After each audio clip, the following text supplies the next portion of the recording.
Halo, assalamualaikum teman-teman semuanya. Oke guys, di video kali ini aku akan ngebahas ya tentang Unimind. Masih banyak banget ya pertanyaan dari para penonton Eternals, sebenarnya Unimind ini apa dan bagaimana cara kerjanya. Oke, kalau di film atau di movie Eternals, Unimind ini digunakan untuk menghentikan kelahiran Celestial Tiamut.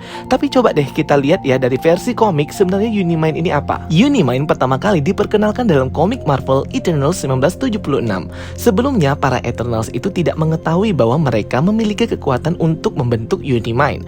Sampai saat Eternals generasi pertama, Kronos, yang memimpin Eternals di bumi, itu terkena ledakan energi kosmik yang dahsyat dan membuat bentuk fisiknya hancur dan merubahnya menjadi entitas kosmik. Hal ini jugalah yang melatar belakangi para Eternals di bumi itu menjadi immortal. Karena Kronos sudah menjadi entitas kosmik, ia tidak dapat lagi menjadi pemimpin. Maka kendali kepemimpinan diserahkan kepada dua orang putranya, yaitu Alars dan Zuras. Nah, Alars ini adalah bapaknya Eros dan Thanos, sedangkan Zuras itu bapaknya Tina. Setelah Kronos pergi, para Eternals harus memutuskan siapa yang memimpin, Alars atau Zuras.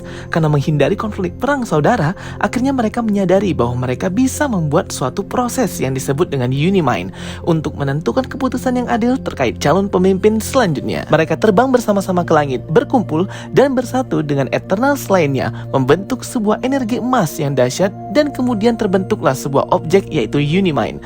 Dalam proses Unimind ini, setiap Eternals yang saling terhubung itu berbagi perasaan dan pikiran, yang pada akhirnya proses tersebut terungkaplah bahwa para Eternals akhirnya lebih memilih Zuras yang memimpin untuk menjadi Prime Eternals. Tidak terpilih, Alars pun langsung pergi dari bumi keluar angkasa dan memulai peradaban baru di planet Titan. Nah, disinilah dia memiliki anak yaitu Thanos dan Eros. Dari Unimind para Eternals, terpilihlah Zuras yang menjadi pemimpin bangsa Eternals di bumi. Jadi Unimind ini nggak cuma untuk menghentikan Celestial Tiamut aja ya guys, tapi juga bisa digunakan para Eternals untuk memutuskan suatu hal yang penting terkait hajat banyak orang, mencari solusi akan suatu permasalahan, dan digunakan untuk bisa secara adil menentukan tindakan dan langkah selanjutnya. Unimind juga pernah digunakan para Eternals untuk melawan Celestial, namun gagal.